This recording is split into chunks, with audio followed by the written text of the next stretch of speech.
package didn't just arrive. It was delivered with a heavy, muted thud that shook the front door, echoing through the silence of my house like a gavel strike. It was a Thursday in late October, the kind of Massachusetts afternoon where the sky turns the color of a bruised plum and the wind whipping off the Atlantic cuts right through your coat, rattling the old window panes of my Victorian home on the South Shore. I had been standing by the front window, peeling back the lace curtain just an inch, and watching the street, a habit I'd developed lately without knowing why. That's when I saw it. A gray Chrysler was parked 3 houses down, its engine idling, a plume of gray mist curling from its exhaust pipe. It had been there yesterday, too. It was a nondescript car, the kind you rent when you don't want to be remembered, but the windows were tinted too dark for a cloudy day. When the delivery driver dropped the box on my porch, I saw the brake lights of the Chrysler flare red, just once, as if acknowledging the drop. My instincts, sharpened by 36 years of raising a daughter alone on a waitress's salary, screamed at me to lock the deadbolt and retreat. But curiosity is a dangerous thing. I opened the door, the wind snatching at my cardigan, and dragged the heavy box inside. My daughter's handwriting was on the label. Seeing Lizzie's script, that neat, precise cursive I had taught her at this very kitchen table, sent a jolt of adrenaline through my veins that felt less like hope and more like a warning. I didn't tear it open immediately.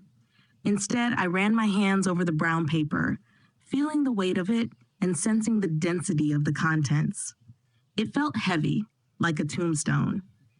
I grabbed a pair of kitchen scissors, sliced the tape, and folded back the flaps.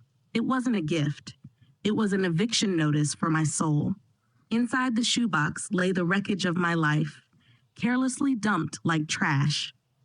There were birthday cards I had given Lizzie over the decades, some still sealed in their envelopes, others torn in half and meticulously taped back together, a deliberate display of effort spent on destruction. At the bottom lay the gold necklace I had worked double shifts at the diner to buy for her 21st birthday, the chain knotted and tarnished, gleaming dully in the low light like a pile of broken promises. And on top was a single index card which read, "Clean slate, Liz." My knees buckled, threatening to hit the hardwood floor, but I caught myself against the table. I wouldn't fall. Not while that gray Chrysler was outside. If they were watching, I wouldn't give them the satisfaction of seeing me crumble. I forced my hands to stop shaking and picked up a Mother's Day card from when she was 9. It was a drawing of 2 stick figures holding hands, captioned in crayon, "Love you to infinity." She had torn it right down the middle, a jagged rift separating our drawn selves, effectively severing the connection even in memory. That was when the silence of the house was shattered by a vibration on the table. Buzz. My phone screen lit up, an unknown number. I stared at it, my heart hammering a frantic rhythm against my ribs. A normal mother would answer, desperate for connection. But a mother who had just received a box of hate mail knew better. This was a trap. I slid the screen open. It was a photo. My grandchildren, Bailey and Connor, were wearing matching white aprons, flour on their noses, and laughing in a kitchen I didn't recognize. A kitchen with marble countertops, copper pots, and a sub-zero fridge that cost more than my car. And standing behind them, hands resting possessively on Bailey's shoulders, was a woman. Silver hair perfectly coiffed, cashmere sweater, pearls. She looked expensive. She looked maternal, and she looked like she owned them. The caption read, "Some people are meant to be grandmothers. Others just give birth to mothers." The room spun, the edges of my vision blurring as I realized I wasn't just looking at a family photo. I was looking at my replacement. Ring. The phone screamed in my hand, the same unknown number calling now. I pressed answer, my thumb trembling, and raised the phone to my ear without saying a word. I wanted to hear them breathe first. "Hello, Maureen," a woman's voice purred. It was smooth, cultured, and dripping with the kind of condescension that only comes from old money, the kind of voice that belongs in a Wellesley mansion, not a South Shore diner. I'm Leslie Hartley. I think it's time we had a little chat about your situation. Who are you? I whispered, glancing instinctively at the window, half expecting to see the silver-haired woman standing on my lawn. I'm the solution, Leslie said calmly. Lizzie came to me because she was suffocating Maureen. She was drowning under the weight of your expectations. She made the word expectation sound like a disease, something contagious and dirty. You don't know anything about us, I managed to say, my grip on the phone tightening until my knuckles turned white. You don't know what we survived. I know enough, she countered, her tone sharp as a scalpel. I know she's happier now, lighter. She's free from the guilt of never being grateful enough for your martyrdom. And as for the children, my blood ran cold, freezing in my veins. What about Bailey and Connor? I asked. They have a new grandmother now, me. The cruelty in her voice was casual and practiced, like she was ordering lunch. I can offer them what you can't. Resources, stability, connections. They don't need a grandmother who makes every hug feel like a debt collection. They've been upgraded. Upgraded. She spoke of my family as if they were a cable package or a flight seat, something to be traded in for a better model. Does Lizzie know you're calling me? I asked, my voice shaking despite my best efforts to keep it steady. Of course, Leslie replied, and I could hear the smile in her voice. She's sitting right here and pouring us tea. We agreed it was best I handle the transition. That broke me. My daughter was there, listening, watching this woman dismantle me piece by piece and sipping tea while she did it. I suggest you respect her decision, Maureen, Leslie continued, her voice dropping an octave, becoming lethal. Trevor has documented your obsessive behavior, the fake accounts and the constant checking. If you try to contact them, well, his lawyer is very aggressive, and we know where you live, and we know you're alone in that drafty house. Click. The line went dead before I could scream, before I could beg, before I could fight back. I sat there, the silence of the house pressing in on me like water. I looked at the window again. The gray Chrysler was gone, but the message was clear. They weren't just leaving me. They were erasing me. Buzz. My phone lit up again. A text from Trevor, my son-in-law. Stop looking at Lizzie's private accounts. We have screenshots. This is harassment. I froze. I hadn't looked at her account in 2 days. I hadn't even created the fake profile Leslie mentioned yet. How did they know? I looked around my living room. It was the same room where I had raised Lizzie, the same peeling wallpaper, the same secondhand sofa. It felt safe, but suddenly the air felt thin. How did they know I was looking? I stood up slowly, my eyes scanning the room, looking for something that didn't belong. My gaze drifted up to the corner of the ceiling, to the smoke detector Trevor had insisted on installing for me last Christmas. For your safety, Mom, he had said, smiling that charming smile I had never quite trusted. A tiny red light blinked, steady and rhythmic. Blink, blink. It wasn't the soft pulse of a battery indicator. It was the sharp and consistent shudder of a recording device. Paranoia, cold and sharp, washed over me. I dragged a dining chair over to the corner, climbed up, and twisted the plastic cover off the detector. There, nestled behind the battery, was a small black chip and a lens no bigger than a pinhead. I covered my mouth to stifle a gasp. They weren't just tracking my phone. They were in my house. They were watching me right now. Another text came through. She was your daughter. Past tense. Accept it. Past tense. Something inside me snapped. It wasn't grief. It was something hotter. Something that burned through the fear and the shock. They thought I was a confused, helpless old woman sitting in the dark, crying over old photos.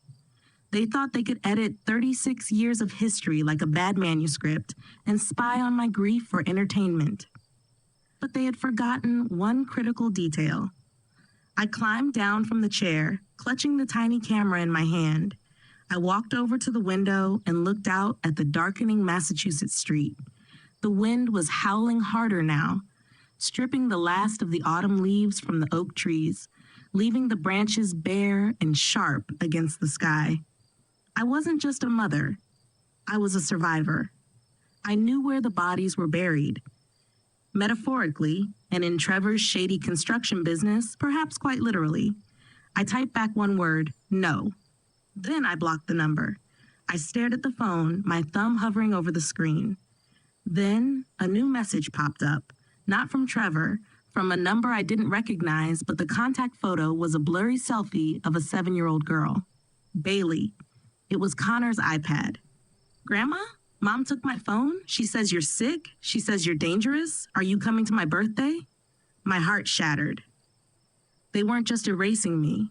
They were painting me as a monster to my own grandchildren. I typed back, my fingers shaking. I am not sick, sweetie. I love you. The message failed to send. User blocked. That was the moment fear turned into fuel. But I didn't sit down. I grabbed my coat and my keys. If they were watching me inside my home, if they were tracking my digital footprint, then I needed to go dark. I needed to see Lizzie, but I couldn't do it through a screen, and I couldn't let them know I was coming. I was going to find out who Leslie Hartley really was, and I wasn't going to use the internet to do it. But if they were watching, I had to give them a show. I stood in the center of the living room, directly under the unblinking eye of the smoke detector, and forced my shoulders to slump. I buried my face in my hands, letting out a jagged, theatrical sob that I hoped picked up clearly on their microphone, and then I shuffled toward the hallway like a broken woman defeated by the weight of her own grief. I walked into my bedroom, slammed the door loud enough to register on their audio feed, and turned off the lights. But I didn't get into bed. In the darkness of my room, the fear that had paralyzed me moments ago hardened into a cold and crystalline resolve. I moved silently, avoiding the floorboards I knew would creak, the one by the dresser and the one near the window, navigating the geography of my own home like a thief. I stripped off my cardigan and pulled on a dark wool coat and a knit hat that covered my gray hair. I reached for my phone, but stopped. If Trevor had bugged the house, he had almost certainly installed tracking software on my device. I popped the case off, pulled the SIM card out with a safety pin, and left the phone on my nightstand plugged into the charger. Let them track a ghost. I slipped out the back door, locking it silently with the spare key I kept hidden in the lintel, and stepped into the biting Massachusetts night. The wind had picked up, howling off the bay, stinging my cheeks as I cut through the neighbor's overgrown hedge to avoid the streetlights. I didn't take my car. Lizzie knew the license plate, and if that gray Chrysler was patrolling, they'd spot my old Toyota instantly. Instead, I walked 3 miles to the Quincy Center T station, keeping my head down and sticking to the shadows of the triple-decker houses, looking over my shoulder every time a car slowed down. I wasn't Maureen Carter, the erased mother, anymore. I was a woman hunting for the truth of why her life had been stolen. I took the Red Line train into the city, sitting in a corner seat and watching the reflection of the subway car in the dark window. The train rattled and screeched, the noise filling my head, but beneath the din, my mind was racing. Leslie Hartley. The name tasted like poison. I got off at Park Street and walked to an internet cafe in Chinatown, a dingy place filled with teenagers playing video games and smelling of stale coffee. It was perfect. No ID required, cash only, and anonymous terminals. I paid for 2 hours and sat down at a computer in the back corner. My fingers hovered over the keyboard. Search Leslie Hartley Boston. The screen filled with results, and as I clicked through them, the nausea in my stomach intensified. Leslie wasn't just a wealthy woman. She was an institution. Leslie Hartley, philanthropist and author of The Chosen Family. Hartley Foundation donates $2 million to Arts Council. Gala for the New Matriarchy Initiative. I clicked on her website. It was sleek, professional, and filled with photos of Leslie smiling benevolently at galas, cutting ribbons, and hugging young women who looked exactly like Lizzie. Her bio read like a manifesto. Blood is biology, but family is choice. Leslie Hartley helps young professionals break free from toxic generational cycles to find their true potential. Toxic generational cycles, that was me. She had built a brand on erasing mothers like me. And then I saw it. A photo from a charity auction dated 18 months ago. It was a candid shot, likely missed by her PR team. In the background, standing near the champagne tower, was a familiar figure. It was Lizzie. She was wearing a dress I had never seen, a black silk gown that must have cost $1,000, and she was laughing, her hand resting on the arm of a man who wasn't Trevor. It was a man in a tuxedo, looking at her with professional admiration. I zoomed in. The date stamp was from before I allegedly became too much. Before the boundaries and before the complaints about my neediness. 18 months ago, I was still babysitting Bailey and Connor every weekend so Lizzie and Trevor could have date nights. I was still bringing over casseroles because they said money was tight, and I was paying for Bailey's dance lessons because Trevor said the business was struggling. But in this photo, Lizzie was holding a clutch that looked like a Bottega Veneta. I switched tabs and searched for Trevor Morrison Construction. According to the public records, Trevor's business had filed for bankruptcy protection 2 years ago. But then, 6 months later, around the time that photo was taken, the filing was withdrawn. A new LLC was formed, Morrison Development Group.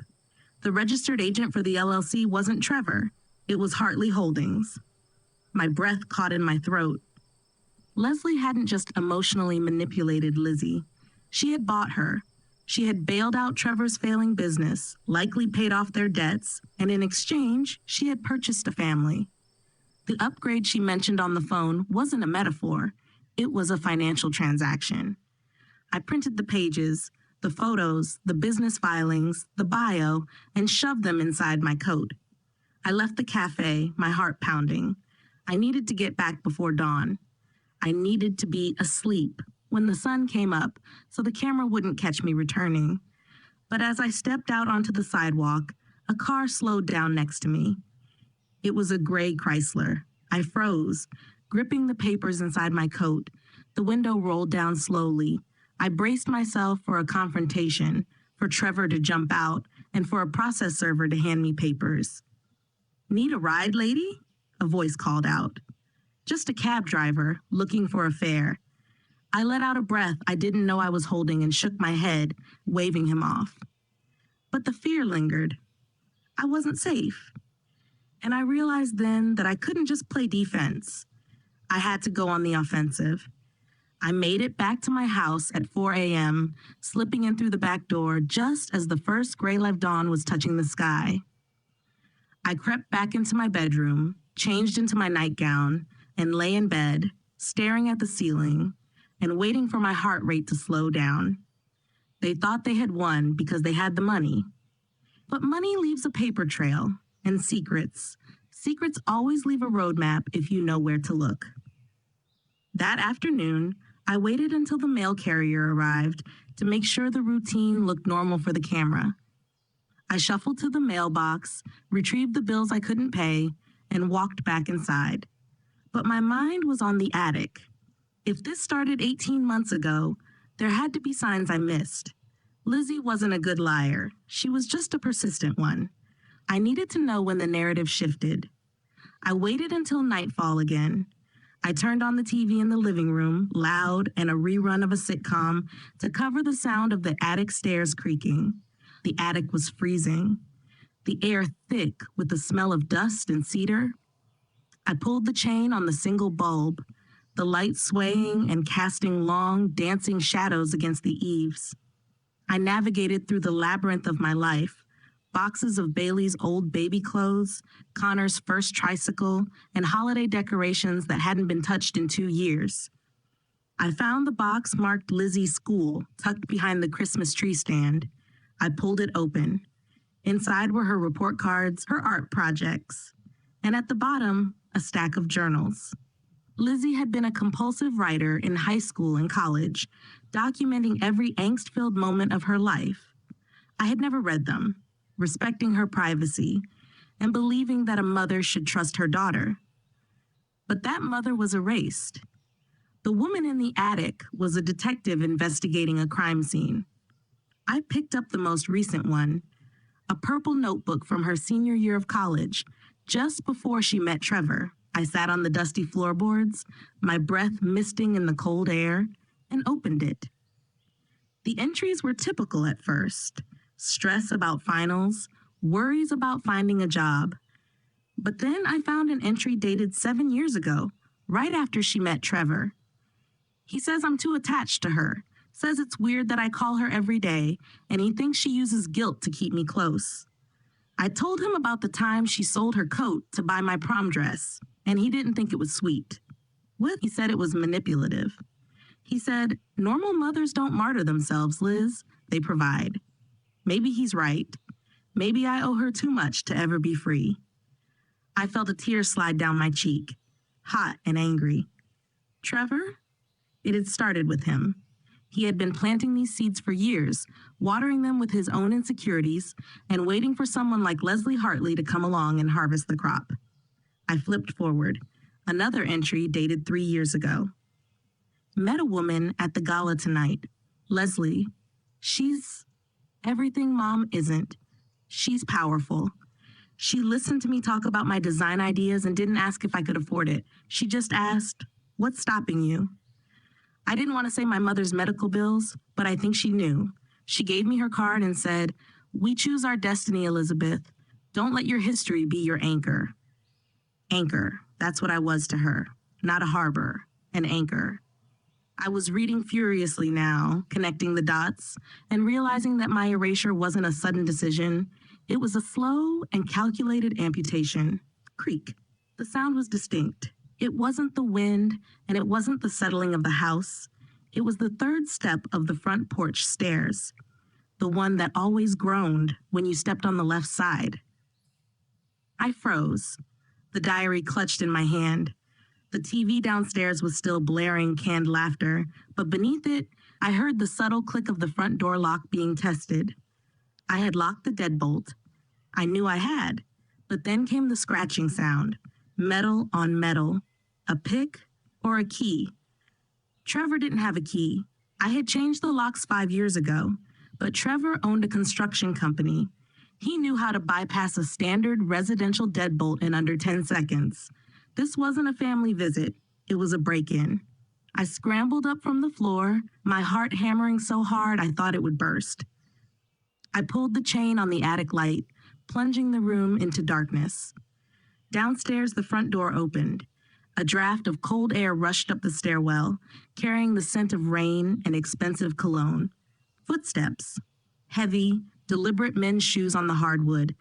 Not the shuffle of a thief, but the confident stride of an owner. "Maureen?" Trevor's voice called out. It wasn't a question. It was a taunt. I held my breath, pressing myself into the shadows behind a stack of old suitcases. "I know you're home, Maureen," he called out, his voice moving toward the kitchen. "The TV is on, and I saw the light in the attic window go out." He knew. "I just want to talk," he said, his footsteps starting toward the hallway, toward the attic stairs. "Leslie is worried about you. We think you're spiraling. We think maybe it's time for a wellness check." Wellness check. That was code for institutionalization. That was code for finding me unstable so they could legally silence me. He was at the bottom of the attic stairs now. I could hear his hand sliding up the wooden railing. I looked around frantically for a weapon. My eyes landed on a heavy brass lamp I had stored away years ago, an ugly thing Lizzie had hated. I grabbed it by the base, the cold metal biting into my palm. "Maureen," Trevor said, his voice tight with panic. "Don't make this difficult. I saw you on the camera. I saw you find the purple notebook." He took a step closer, pulling a box cutter from his pocket. The blade clicked out, gleaming in the flashlight beam. Lizzie told me she burned that book, he snarled, sweat beading on his forehead. She swore she destroyed the ledger, but she hid it here, didn't she? I clutched the diary tighter. Ledger? Give it to me, or I swear to God, you won't walk out of here. The first step squeaked. He was coming up. I adjusted my grip on the lamp. I wasn't the woman who cried on the floor anymore. I was the woman who walked 3 miles in the cold to find the truth. And I wasn't going to let him take the last piece of my history without a fight. I waited in the dark, listening to him climb, counting the steps. 1, 2, 3. Mom, he whispered, using the name he had stripped from me. Come out, wherever you are. He reached the landing. His silhouette filled the frame of the attic door, a dark shape against the light from the hallway below. He took a step forward, pulling a small flashlight from his pocket. The beam swung across the room, illuminating the dust motes, the boxes, the old rocking horse.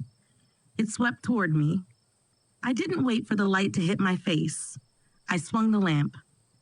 The brass lamp connected with Trevor's shoulder with a sickening thud that vibrated all the way up my arm.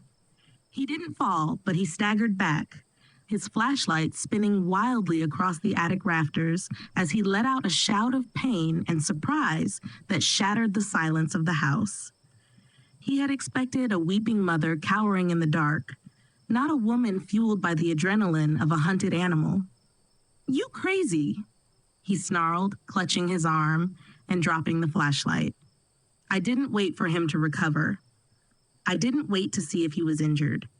I dropped the lamp and shoved past him while he was off balance, the lad scrambling down the narrow attic stairs with a speed I didn't know my knees possessed.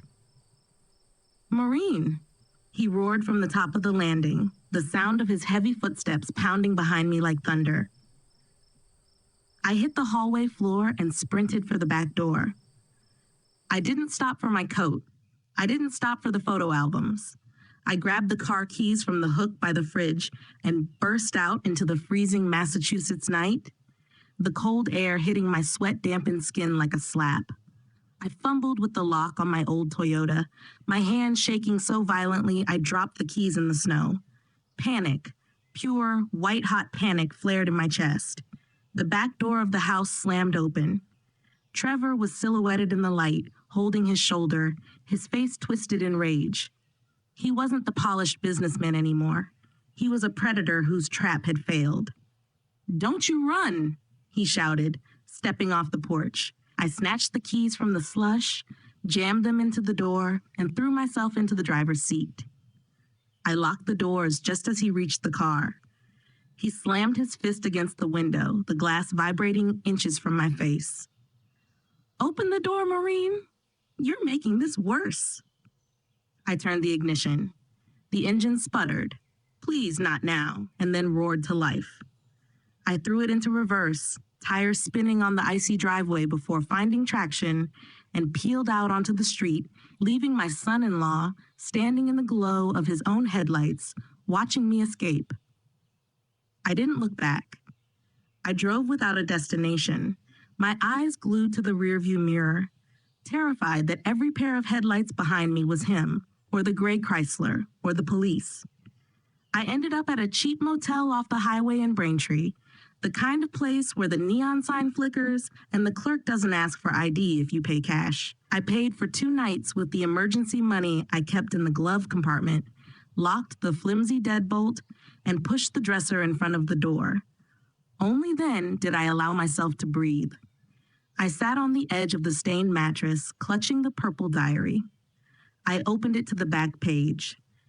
I needed to know why Trevor was willing to kill for it. The handwriting was shaky, jagged, written in a blind panic. August 12th. I found the offshore accounts. He didn't just overcharge the city. He stole everything. Millions. And he forged my signature on the documents. If the audit happens, he has set it up so I take the fall. I'm scared, Mom. I'm writing down the account numbers here in case I need to prove I'm innocent. God help me if he finds this. Below the entry was a list of account numbers in the Cayman Islands. The blood drained from my face. This wasn't just a diary. It was a confession. Trevor hadn't chased me into the woods to protect a sad orphan narrative. He had chased me because I was holding the evidence of grand larceny and fraud. I closed the book. I wasn't just fighting for my daughter's love anymore. I was fighting to keep her out of prison. I grabbed the cheap smartphone I had bought at the gas station and searched for Leslie Hartley. I needed to know where they would be tonight. The fear began to calcify into something useful. I spread the papers out on the bedspread, the business filings, the photos, and Leslie Hartley's schedule. According to her website, tomorrow night was the Hartley Foundation annual gala at the Fairmont Copley Plaza in Boston. The theme was The Chosen Family. Tickets were $500 a plate. And the headline act? A keynote conversation with Leslie Hartley and her protege, Elizabeth Morrison. Lizzie was using Trevor's last name now. She had erased Carter along with me. They were going to be on stage, parading their stolen narrative in front of Boston's elite. They were going to sell the story of my erasure as a triumph of boundary setting. I looked at the diary, then at the flyer. If I wanted to know the truth, the real truth, not just what was written in teenage angst, I needed to hear what they said when they thought no one was listening. I needed to see the script they were working from. I wasn't invited. But invisibility is a superpower if you know how to use it. And nobody looks twice at an old woman in a service uniform. The next evening, the Fairmont Copley Plaza was glowing like a jewel box, gold light spilling out onto St. James Avenue. Valets were rushing to open the doors of Bentleys and Porsches, ushering women in fur coats and men in tuxedos out of the cold. I watched from the shadows of the Copley Square Library across the street. I wasn't wearing a service uniform. That was too risky. Staff had ID badges and checkpoints. Instead, I had gone to a thrift store in Quincy and bought the most expensive-looking conservative outfit I could find, a vintage St. John knit suit in navy blue, a string of fake pearls, and a pair of oversized sunglasses. I pulled my gray hair into a severe chignon and applied red lipstick. I didn't look like Maureen, the waitress. I looked like old money, like a donor. I waited for a large group to arrive, a boisterous party of 6 getting out of a stretch limo, and I slipped into their wake. I walked with my head high, acting bored, acting like I belonged. "Tickets, please?" the usher at the ballroom entrance said, stepping forward. My heart hammered against my ribs. I didn't have a ticket. "Oh, darling," I said, affecting a Brahmin accent I'd heard 1,000 times waiting tables for the wealthy. "My husband, Richard, has the tickets. He's parking the car. He's absolutely hopeless with directions. I'm just going to slip into the ladies' room before the speeches start." I waved a hand dismissively and kept walking. The usher hesitated.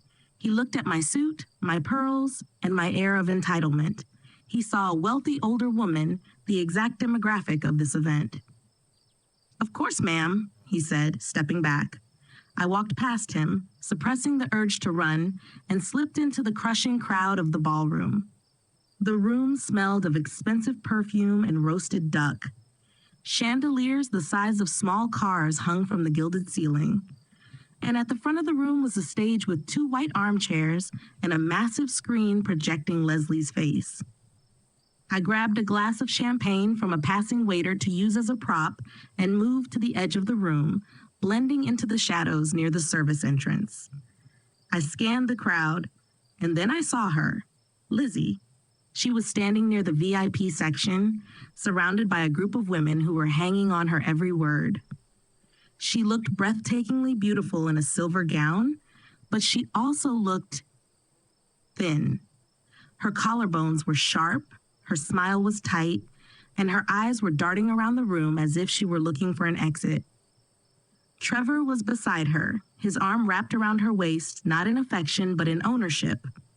They took the hardest, coldest winter of my life, the winter I walked to work in a windbreaker so my daughter could have a down parka, and they turned it into a weapon. They didn't just take my daughter, they rewrote my love as abuse to sell a brand. My name is Maureen, and they thought they had erased me. But tonight, the woman they called a monster is walking right into their spotlight. If you believe a mother's sacrifice is never a crime, stay with me. This is how I fought back. I adjusted my sunglasses and stepped into the crowded ballroom, my eyes landing on him immediately. In a moment, I'm going to show you how I took my life back, but I need to know who is actually standing with me. Most people will watch this and move on in silence, the same silence that let Leslie Hartley almost destroy my family. Don't let these voices be erased again. If you have a heart, if you believe the truth deserves to be heard, don't just sit there. Drop an "I'm here" or your city in the comments right now. Don't leave me speaking into an empty space. Now, I was standing behind a floral arrangement. He was shaking hands, laughing, and playing the part of the successful husband. He didn't look like a man who had broken into an attic 24 hours ago. He looked victorious. I moved closer, keeping a large floral arrangement between us. I needed to hear them.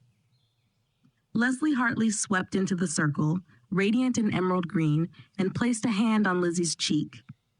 "You look tense, darling," Leslie said, her voice carrying over the low hum of the crowd. "Relax. You know the talking points." "I know," Lizzie whispered, her voice brittle. I feel sick, Leslie. Do we really have to tell the story about the coat? The one where she sold her winter coat?" "It plays well, Elizabeth," Leslie said sharply. "It illustrates the burden of toxic sacrifice. It shows how she weaponized her suffering to guilt you. The audience eats that up. It validates their own decisions to cut off their needy parents." "But she did it because I was cold," Lizzie said, a crack in her voice. "She froze that winter. She got pneumonia." "Exactly," Leslie smiled, but it didn't reach her eyes. "She got pneumonia, so you would feel indebted to her forever. It wasn't love, sweetie. It was manipulation. Stick to the script. We have donors here tonight who are ready to pledge millions to the foundation, but only if they believe in the chosen family model. You are the proof that it works." I felt the blood drain from my face. They weren't just erasing me. They were rewriting my love as abuse. They were taking the hardest and coldest winter of my life, the winter I walked to work in a windbreaker so my daughter could have a down parka, and twisting it into a weapon against me. "I need a drink," Lizzie said, pulling away from them. "Water only," Trevor warned, tightening his grip on her waist. "You're on in 10 minutes. Lizzie pulled free and walked toward the side corridor, the one leading to the restrooms, the one where I was standing. I froze. There was nowhere to hide. She walked right past the floral arrangement. She was looking down at her phone, her face pale. She stopped 3 feet away from me. I held my breath. I was wearing sunglasses inside. My hair was different, but I was her mother. Surely she would know. She looked up. Her eyes swept over the room, glassy and distant. Her gaze landed on me. For a second, time stopped. I saw the recognition spark in her eyes, the widening of the pupils, the sharp intake of breath. "Em," she started to say, but before she could speak, a hand clamped onto her shoulder. "There you are," Leslie said, appearing out of nowhere. She looked at Lizzie, then she looked at me. Leslie's eyes narrowed. She studied my face, my sunglasses, my suit. She was sharp. She sensed something. "Do I know you?" Leslie asked, stepping between me and Lizzie. I stood my ground. "I'm just a donor," I said, forcing my voice to remain steady, relying on the disguise. "Admirer of your work. The chosen family concept, it's very convenient." Leslie stiffened. She heard the sarcasm. "Excuse us," she said coldly, steering Lizzie away. "We have a show to run." Lizzie looked back over her shoulder at me, her eyes wide with terror and confusion. She didn't scream. She didn't alert security. She just let herself be led away to the slaughter. I slipped back into the shadows, my heart pounding so hard I thought I might pass out. I had been seen. Leslie suspected something. I had to leave, but I couldn't leave yet. I watched them go up to the stage. The lights dimmed. A spotlight hit the 2 armchairs. Leslie took the microphone. Welcome, everyone. Tonight is about liberation. It's about breaking free from the biology that binds us and choosing the people who elevate us. Applause. Please welcome my daughter in spirit, Elizabeth. Lizzie walked onto the stage. She sat down, clutching the microphone like a lifeline. Tell them, Elizabeth, Leslie prompted. Tell them about the guilt. I pulled my phone from my pocket. I had bought a cheap prepaid smartphone at a convenience store that morning. I hit record video. My mother? Lizzie started, her voice shaking. She looked out into the blinding lights. My mother loved me, but her love was heavy. Go on, Leslie urged. She used to tell me how much she sacrificed, Lizzie recited, sounding like a hostage reading a ransom note. She made me feel like I owed her my life. I was drowning. Leslie saved me. She taught me that I don't owe anyone my happiness. And the restraining order? Leslie asked. Tell them why it was necessary. I froze in the shadows. Restraining order? Trevor had threatened it in texts, but I didn't know they had actually filed it.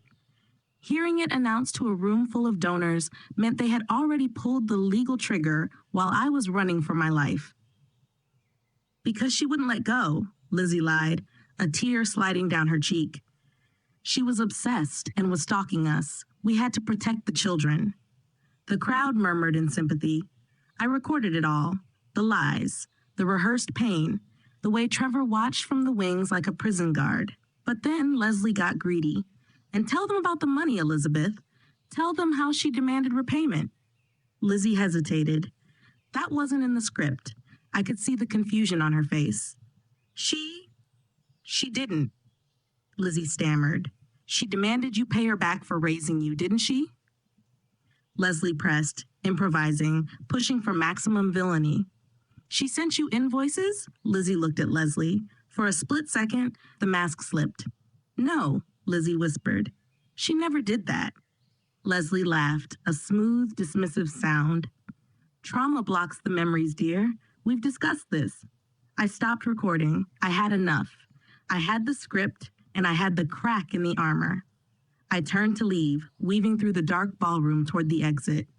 I needed to get this video to the world, but as I reached the double doors, a hand grabbed my arm, hard. It wasn't an usher. It was a man in a black suit with an earpiece. You, security. Ma'am, he said, his voice low and threatening. Miss Hartley requested you be escorted out, the back way. He didn't pull me toward the lobby. He pulled me toward the service corridor, toward the alley. Let go of me, I hissed, trying to pull away. Don't make a scene, he muttered, tightening his grip. Trevor Morrison wants a word with you. Trevor. He had spotted me. I looked around. The lobby was filled with people, but he was dragging me into the dark hallway where the guests couldn't see. I had one chance. I went limp. It's a trick I learned from a self-defense class I took years ago. Dead weight is harder to move than fighting weight. The guard stumbled, surprised by the sudden drop. I fell to my knees, shouting at the top of my lungs. Fire! Fire! He's got a gun. It was a lie, but in a crowded ballroom in Boston, gun and fire are the two words that stop the world. The panic was instantaneous. People near the doors screamed. The crowd surged. The guard let go of my arm to look at the commotion. I scrambled up and bolted. Not toward the alley, but right into the center of the panicking crowd. I used the chaos as cover, shedding my blazer, ripping the pearls from my neck, and blending into the mass of people rushing for the main exit. I burst out onto Copley Square into the freezing night air, surrounded by confused socialites. I didn't stop. I ran down Dartmouth Street, ducking into the Back Bay T station, my lungs burning, my fake St. John suit torn at the shoulder. I sat on the train surrounded by strangers, clutching the burner phone in my pocket. They thought they could intimidate me. They thought they could drag me into an alley and silence me. But they had made a fatal mistake. They had put Lizzie on stage. They had forced her to lie about things she knew were true, and I had seen the look on her face when Leslie pushed her too far. Lizzie wasn't a partner in this. She was a prisoner, and I was going to break her out. I didn't sleep that night. I sat on the edge of the lumpy motel mattress in Braintree, the neon light from the parking lot sign buzzing outside the window, casting long, rhythmic shadows across the room. My St. John suit was torn, my feet were blistered from running in heels, and my chest still ached from the panic of the escape, but my mind was razor sharp. I had the burner phone plugged into the wall, and I watched the video I had recorded at the gala. I watched it once, then twice, then 10 times. On the small, cracked screen, Lizzie looked beautiful and tragic, reciting her lines about my toxic sacrifice like a good little actress. But as I watched it for the 11th time, pausing frame by frame, I saw what the audience in that ballroom had missed. At the 43 mark, right when Leslie asked her about the money, Lizzie flinched. It was subtle. A micro expression, a tightening of the jaw, and a quick dart of the eyes to the left, but I knew my daughter's face better than I knew my own. That wasn't shame. It was terror. And then I saw where she looked. She wasn't looking at the audience. She was looking at the wings of the stage. I paused the video. Standing in the shadows of the curtain, barely visible, was Trevor. He wasn't just watching. He was holding up his phone. He wasn't filming her. He was checking something. I lowered the phone, a cold realization settling in my gut. Lizzie wasn't just brainwashed. She was trapped. They had something on her. It had to be more than just money. Leslie Hartley didn't just buy people. She owned them, and she kept the receipts. I needed to go home. It was a risk, a massive one. But I couldn't fight a war from a motel room with no resources. I needed the rest of the files from the attic, my laptop, and the stash of cash I had hidden in the freezer. I waited until the sun was high, noon on a Wednesday, hoping that the daylight would offer some protection. I drove my beat-up Toyota back toward the South Shore, taking the back roads, avoiding the highway cameras, and checking my rearview mirror every 30 seconds. The gray Chrysler wasn't following me. The road was empty. But as I turned onto my street, the dread hit me before I even saw the house. It was a physical sensation, a pressure in the air, like the drop in barometric pressure before a hurricane. My front door was wide open. It wasn't just unlocked. It was hanging off its hinges, the wood around the frame splintered and broken, swinging lazily in the cold Massachusetts wind. I pulled the car to the curb, leaving the engine running, and grabbed the tire iron from under the passenger seat. I walked up the driveway, my heart hammering against my ribs, stepping over the shattered remains of my porch light. I stepped inside. They hadn't just searched my house. They had desecrated it. It looked like a tornado had touched down in the living room. The sofa cushions were slashed open, stuffing bleeding out onto the floor. The bookshelves had been tipped over, hundreds of books' spines broken and trampled. The drawers of my antique hutch were pulled out and dumped, shattering the china my mother had left me. But it was the walls that made me stop breathing. They had taken spray paint, black industrial paint, and written on the floral wallpaper I had hung 20 years ago. Obsessed.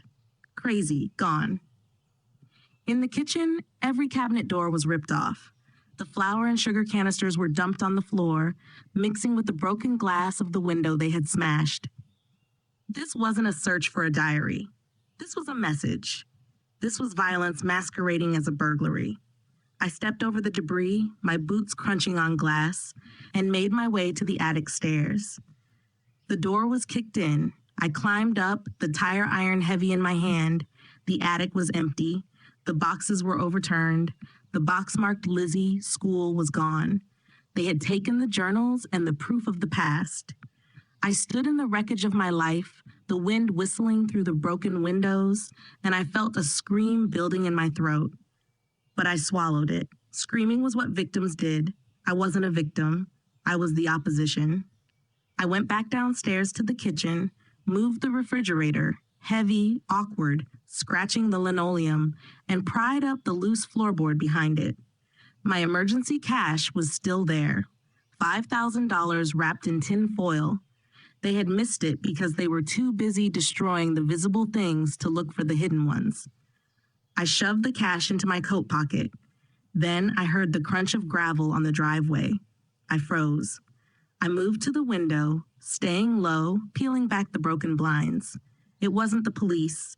It wasn't a neighbor coming to check on the open door. It was a black Cadillac Escalade. Trevor's car. He got out. He wasn't alone. Two men in dark suits, private security, the same kind from the gala, got out with him. They weren't here to search. They were here to finish it. I ran to the back door, locked. I fumbled with the deadbolt, my fingers slipping on the cold metal. Thump, thump, thump. Heavy footsteps on the front porch. Maureen. Trevor's voice boomed through the open front door. We saw your car. Don't make this ugly. I got the back door open and slipped out into the yard. I sprinted across the frozen grass toward the woods that bordered the property, abandoning my car. I knew these woods. I had walked them for 30 years. She's in the back, one of the guards shouted. I hit the tree line just as I heard them running around the side of the house. I didn't look back. I scrambled over a fallen log, tearing my stockings, and plunged into the dense brush, ignoring the branches whipping my face. I ran until my lungs burned, looping back toward the main road, aiming for the gas station a mile down. I emerged from the woods 10 minutes later, gasping for air, hidden behind the dumpster of the Shell station. I peered around the corner. My car was gone from the driveway. They had probably blocked it in. I was on foot. I had cash, a burner phone, and the clothes on my back. And I had rage. A cold, hard rage that settled in my chest like a stone. I walked to the payphone, one of the few left in the state, and dialed a number I hadn't used in 20 years. Pamela? I said when the voice answered. It's Maureen Carter. I need a lawyer, and I need a shark. Pamela Montgomery had been my divorce lawyer 30 years ago when Lizzie's father left. She was ruthless, expensive, and hated bullies. Maureen? She sounded shocked. My God, I saw the Facebook posts. What is going on? I can't talk on the line, I said, my voice low, watching the road for the Escalade. Meet me at the diner on Route 3A, the one with the broken sign. Bring a notary, and bring a camera crew if you know one. A camera crew? I'm done hiding, Pamela. If they want a show, I'm going to give them the season finale. I hung up. I waited in the diner booth, tucked in the back corner, wearing my sunglasses. The waitress, a girl named Sarah who looked about Lizzie's age, poured me coffee and didn't ask why I was picking leaves out of my hair. Pamela arrived an hour later. She looked exactly the same as she did 30 years ago. Sharp bob, sharper suit, and eyes that missed nothing. She sat down and slid a folder across the table. I pulled the court filings, she said without preamble. They filed for a restraining order this morning. Ex parte. They're claiming you're mentally unstable, violent, and have been stalking the children. Violent? I let out a dry laugh. Trevor broke into my house. He trashed it. Can you prove it? No, I admitted, but I have this. I took out the burner phone and played the video from the gala. Pamela watched it, her eyes narrowing behind her glasses. She watched the part where Leslie coached Lizzie and the part where I was dragged away. It's compelling, Pamela said, but it's not illegal to coach a speaker. Leslie is careful. This makes her look manipulative, but it doesn't prove fraud. Keep watching, I said. Look at Trevor. Look at his phone. Pamela squinted. I paused the video at the 43 mark. Look at Trevor. He's not looking at Lizzie. He's looking at his phone. He waits for Leslie to nod, he taps the screen, and then watch his lips. Pamela leaned in. On the grainy screen, Trevor mouthed one word clearly, cleared. He wasn't timing her, I said. He was checking a deposit. He waited until she said the line about the money before he gave the signal. It's pay for performance, Pamela. Pamela pulled up the bank records she had subpoenaed. She ran her finger down the list. You're right, she whispered. Look at the timestamp. A wire transfer hit Trevor's LLC account at exactly 8:43 p.m. $50,000, approved by Hartley Holdings. Exactly, I said. Leslie pays them based on how well they perform the script. If Lizzie goes off script, they don't get paid. That's why they're broke. That's why they need the upgrade. They are employees. Pamela smiled. It was a terrifying smile. This changes everything, she said. This isn't a family dispute anymore, Maureen. This is human trafficking, coercion, and financial abuse. Can we stop them? We can do better than stop them, Pamela said, pulling a legal pad from her briefcase. We can bury them. But we need to be smart. The restraining order is a trap. If you go near them, they arrest you and you lose credibility. We need them to come to us. How? We bait the trap, Pamela said. Leslie's brand is built on the idea that she saves people from toxic families. If we can prove she's actually destroying a loving family for profit, her foundation collapses. Her donors walk and the money stops. And Trevor? I asked. Trevor follows the money, she said. If the money stops, he turns on Leslie. And Lizzie. Lizzie is the key, I said quietly. If we can get Lizzie to tell the truth just once without them holding a gun to her head, the whole house of cards falls down. How do we get to her? Pamela asked. She's surrounded by security. She lives in a fortress. I looked out the window of the diner. The wind was picking up again, rattling the glass. We don't go to her, I said, a plan forming in my mind. We make her come to me. Maureen, you can't contact her. You'll go to jail. I won't contact her, I said, but the hospital will. Pamela stopped writing. The hospital? They said I was sick. I said, remembering the text to Bailey. Mom said you're sick. They've been telling everyone I'm unstable, unwell. I leaned forward. So let's give them what they want. Let's give them a medical emergency, a heart attack, a stroke, something fatal. You want to fake a heart attack? I want to test their narrative, I said. If Leslie is the benevolent savior, she has to show compassion, right? Publicly? If my lawyer issues a statement that I'm on life support, the press will ask Leslie if Lizzie is going to visit her dying mother. If Leslie says no, she looks like a monster.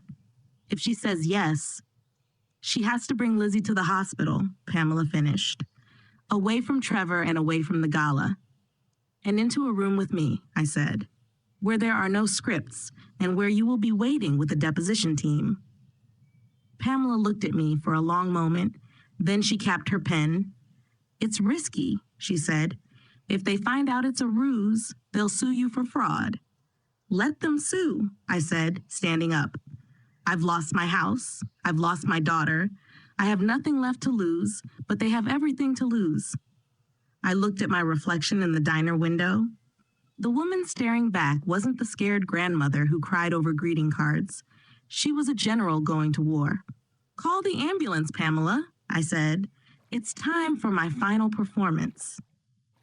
The ambulance ride was a performance indeed, but the panic in my chest was real.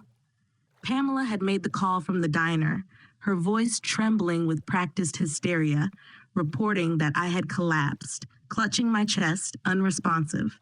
When the paramedics arrived, I played my part, shallow breathing, eyes rolled back, limp limbs. I let them load me onto the gurney, let them hook me up to the monitors, and let the siren wail as we sped down Route 3A toward South Shore Hospital. It wasn't entirely a lie. My heart was racing, not from failure, but from the adrenaline of the gamble I was taking. At the ER, chaos was my cover. Pamela flashed her legal credentials, bypassing the triage nurse, demanding a private room for a high-profile legal client. She hinted at stress-induced cardiac arrest. She used words like Takotsubo cardiomyopathy, broken heart syndrome. It was poetic, plausible, and most importantly, it was a headline. By 6 p.m., I was ensconced in room 402, hooked up to an IV of saline and a heart monitor that beeped a steady, rhythmic lie. Pamela stood by the window, her phone pressed to her ear. She wasn't calling doctors. She was calling the press. Yes, she said, her voice grave. Maureen Carter, the mother from the viral story, critical condition. We believe the stress of the recent harassment caused a massive cardiac event. She paused, listening. No, the family hasn't arrived yet. We've reached out to Elizabeth Morrison, but we've been told she is attending a gala. Pamela hung up and looked at me. The bait is in the water. Will they bite? I asked, keeping my voice low and shifting uncomfortably against the scratchy hospital sheets. Leslie Hartley's entire brand is the chosen family, Pamela said, checking her watch. If the press runs a story that she kept a daughter from her dying mother's bedside while sipping champagne at a gala, she's finished. She has to come. It's PR suicide if she doesn't. We waited. The hours dragged. The hospital sounds, the squeak of rubber soles, the distant paging system, and the hum of the ventilation became a torture chamber. Every time the elevator dinged, my muscles tensed. At 8:15 p.m., Pamela's phone buzzed. She looked at the screen and smiled, a sharp, predatory smile. "They're here," she whispered. Channel 5 just tweeted a photo of Leslie and Lizzie entering the main lobby. They brought a photographer. Of course they did, I muttered. She wants to turn my deathbed into a photo op. Get ready, Pamela said. Remember, you're unconscious. Don't move. Don't react. Wait for the signal. She slipped into the ensuite bathroom, leaving the door cracked just an inch. She had her phone set to record. I closed my eyes. I slowed my breathing and became the prop they wanted me to be. 5 minutes later, the door to room 402 swooshed open.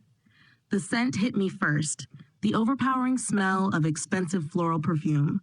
Leslie, is she stable? Trevor's voice asked, sounding annoyed rather than concerned. She's sedated, a nurse replied. Pamela had briefed the night nurse, an old friend of hers, to play along. You have 5 minutes. She needs rest. The door clicked shut. Silence. I lay perfectly still, willing my eyelids not to flutter. I could feel their presence in the room like a drop in temperature. Well, Leslie said, her voice crisp and devoid of any warmth.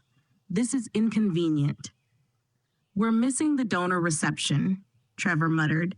Do you think we can get a photo quickly? Just Lizzie holding her hand? We need to post it before the 10 p.m. news. Lizzie, Leslie commanded, go over there. Look sad, but not messy sad, dignified sad. I heard the shuffle of feet. Someone approached the bed. I felt a hand, cold and trembling, touch mine. Mom? Lizzie whispered. Her voice was broken. It wasn't the rehearsed voice from the gala. It was the voice of the little girl who used to crawl into my bed during thunderstorms. She can't hear you, Elizabeth. Leslie snapped.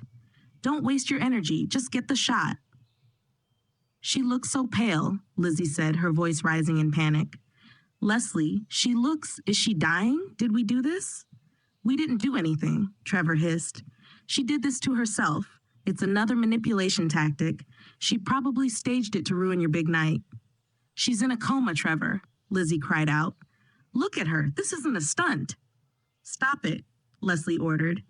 Pull yourself together. We need to control the narrative. If she dies, we pivot. We frame it as a tragedy of mental illness. We say she was unstable, and despite our best efforts to set boundaries, her heart gave out. We start a memorial fund in her name. It could actually play very well for the foundation. My heart hammered against my ribs. A memorial fund. She was planning to monetize my death before my body was even cold. I can't do this, Lizzie sobbed, dropping my hand. I can't lie anymore. She's my mother. She's a liability. Leslie's voice turned venomous. And so are you, if you don't shut up. Do you remember who paid off your mortgage, Elizabeth? Do you remember who kept Trevor out of prison for that embezzlement charge? You belong to me. Now pick up her hand and smile at the camera. No, Lizzie said. What did you say to me? I said no. Lizzie's voice shook, but it was louder this time. I won't do it. I won't use her death for your foundation. I want to tell the truth. You tell the truth, Trevor threatened, stepping closer to the bed, and we lose everything. The house, the cars, the kids' school. Leslie cuts us off, and you're back to waiting tables like her. Is that what you want? To be her? I'd rather be her than you, Lizzie spat. Smack. The sound of flesh hitting flesh echoed in the room. Trevor had hit her. That was the signal. I didn't wait for Pamela. I opened my eyes. I sat up, ripping the oxygen cannula from my nose. "Don't you touch her," I said. My voice wasn't weak. It was the voice of a mother who had just watched a wolf attack her cub. Trevor jumped back as if he'd seen a ghost. Leslie gasped, clutching her pearls. Lizzie stared at me, her hand on her cheek, eyes wide with shock. "Mom?" Lizzie whispered. "I'm not dead, Leslie," I said, swinging my legs over the side of the bed. "And I'm not a liability. I'm a witness." You faked it," Trevor stammered, his face draining of color. "This is fraud." "No," Pamela said, stepping out of the bathroom, holding her phone up. The red recording light was steady and unblinking. "This is a deposition." Leslie spun around. "Who are you?" "Pamela Montgomery," she said, flashing a smile that was all teeth. "I'm Maureen's attorney, and you just confessed to financial coercion, extortion, and assault on a live stream." "Live stream?" Leslie's composure cracked. Her mask of elegance shattered. Pamela turned the phone screen around. The Facebook Live counter showed 14,000 viewers. The comments were scrolling so fast they were a blur. Did he just hit her? "Leslie Hartley is a monster. Call the police. We are watching this. Record everything." "You're live," Pamela said calmly. "Say hello to your chosen family, Leslie." Leslie lunged for the phone. "Turn it off. This is illegal. You can't record me." "We're in a single-party consent state for wiretapping if there is no expectation of privacy," Pamela recited, stepping back. "And you're shouting in a hospital room with the door open. You have no expectation of privacy." Trevor looked at the phone, then at the door. He bolted. "Trevor, wait!" Leslie screamed. But he was gone, running like the coward he was. I stood up and walked over to Lizzie. She was shaking and holding her cheek. She looked at me, terrified, ashamed, and waiting for me to say I told you so. I didn't. I reached out and pulled her into my arms. She stiffened for a second, then collapsed against me, sobbing. It was a guttural, ugly sound, the sound of a dam breaking after years of pressure. "I'm sorry," she choked out, "Mom. I'm so sorry." "I know," I whispered into her hair. "I've got you." Leslie stood there, watching us. The camera was still rolling. The numbers were climbing. 20,000 viewers. She smoothed her dress, fixed her hair, looked at the camera, then at me, and realized no spin could fix this. There was no talking point for hitting a grieving daughter, and no boundary that justified monetizing a death. "You think you've won?" Leslie sneered, her voice trembling with rage. "You're nobodies. I have millions. I'll bury you in lawsuits until you can't afford to breathe." "You can try," I said, releasing Lizzie but keeping my arm around her. "But I think your donors might have a problem with that video." I nodded at Pamela. Pamela ended the stream. "The police are on their way," Pamela said, "for the assault and for the embezzlement scheme we uncovered in Trevor's files." Leslie looked at the door, then at the window, like a trapped animal. She realized she was alone. Trevor had run. Lizzie had defected. Her audience had turned into a lynch mob. She walked out of the room without a word, her heels clicking on the linoleum, head high, pretending she still had dignity. But we knew the truth. I looked at Lizzie. Her cheek was turning red. "Are the kids safe?" I asked. "They're with the nanny," Lizzie said, wiping her eyes. "At the house." "Not for long," I said. "Trevor is going there. He's going to try to take them or the money." Lizzie's eyes widened. "We need to go," I said, ripping the IV tape off my arm. "Now." You're supposed to be having a heart attack," Lizzie stammered. "I'll have a heart attack later," I said, grabbing my coat from the chair. "Right now, I have to go get my grandchildren." We ran out of the hospital room, leaving the monitors beeping behind us. The viral strike had worked. We had exposed the monster. But the war wasn't over until the children were safe. We burst out into the cool night air of the parking lot. Pamela's car was waiting. "Get in," Pamela said, sliding into the driver's seat. As we sped toward Wellesley, phones all over Massachusetts were lighting up. The video was being shared, retweeted, and reposted. The army of mothers I had inadvertently recruited was mobilizing. By the time we reached the mansion, the world would know who Leslie Hartley really was. But I didn't care about the world. I cared about the two little kids inside that house. Pamela drove her Mercedes like a getaway car, weaving through the late-night traffic on Route 9, her knuckles white on the steering wheel. Lizzie sat in the back, clutching her phone and watching the live stream replay with a look of horror and awakening. "He's not answering," Lizzie said, her voice trembling. "I tried the nanny, tried the landline. Trevor isn't picking up."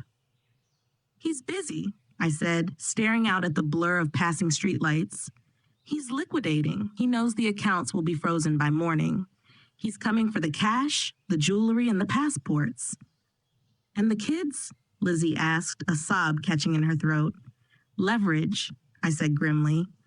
"A man like Trevor doesn't see children. He sees bargaining chips." We screeched into the driveway of the Wellesley mansion 20 minutes later. Trevor's Escalade was already there, parked haphazardly on the lawn, the driver's side door left wide open. The front door of the house was ajar, spilling light onto the snow. It was a mirror image of my house 2 days ago, violated, open, and unsafe. "Stay here," Pamela told Lizzie. "Call 911 again. Tell them we're on the premises." "No," Lizzie said, opening the door. "They're my children." We ran up the walkway together, grandmother, mother, and lawyer, a united front forged in fire. We heard the screaming before we stepped inside. "Where are they? Where did she put them?" Trevor was shouting, the sound echoing off the vaulted ceilings. We burst into the foyer. The house was in chaos. A suitcase lay open on the marble floor, overflowing with clothes. The nanny, a young girl named Sophia, was cowering near the kitchen, shielding Bailey and Connor behind her. Trevor was tearing a painting off the wall. A safe was hidden behind it. He spun around as we entered, his eyes wild, with sweat beading on his forehead. He held a pry bar in one hand. "You," he snarled, pointing the metal bar at me. "You ruined everything. You, toxic, jealous old witch." "It's over, Trevor," I said, stepping in front of Lizzie and the children. My voice was steady and anchored by a calm I hadn't felt in months. "The police are 3 minutes away. The accounts are flagged. Leslie has already thrown you under the bus to save herself." "Leslie is a liar," Trevor shouted, swinging the pry bar, smashing a vase on the console table. "I built this life. I earned this." "You stole it," Lizzie said, stepping out from behind me. Trevor froze. He looked at his wife, the woman he had molded, silenced, and sold. She wasn't looking at the floor anymore. She was looking right at him. "Lizzie," he said, his voice shifting, trying to find that smooth, manipulative tone. "Baby, listen. We can fix this. We just need to go. Grab the kids. We can take the boat. We can go to the Caymans until this blows over." "I'm not going anywhere with you," Lizzie said. "And neither are my children." Trevor's face darkened. He took a step toward the kids. "They're my children, too." "No," Bailey screamed, clutching Sophia's leg. Trevor lunged, but he never reached them. Blue and red lights exploded through the front windows, bathing the foyer in a strobe of chaotic color. Sirens wailed, cutting through the silence of the wealthy neighborhood. "Police!" a voice boomed from the doorway. "Drop the weapon!" Trevor froze. He looked at the pry bar in his hand, then at the police officers swarming the lawn, with their guns drawn. He looked at me. In that moment, I saw him for what he was. He wasn't a monster. He was just a small, greedy man who had mistaken kindness for weakness. He dropped the bar. Clang. "Get on the ground." I watched as they handcuffed him and dragged him past the neighbors who had gathered on the sidewalk, the same neighbors he had tried so hard to impress. I watched as they put him in the back of the cruiser, his head bowed, his empire of lies collapsing into the back seat of a Plymouth County squad car. Lizzie ran to the kids, falling to her knees, gathering Bailey and Connor into her arms. They were crying, clinging to her, and burying their faces in her neck. I stood back, watching them. Bailey looked up. She saw me. "Grandma," she cried, breaking away from the huddle. She ran to me. I caught her. my knees finally giving way, and we sank to the floor together. She smelled of strawberry shampoo and fear, and I held her tighter than I had ever held anything in my life. "I knew you'd come," she whispered. "I will always come," I promised, always. The fall of Leslie Hartley was swift, brutal, and public. The aftermath didn't drag on for years. The internet moves too fast for that.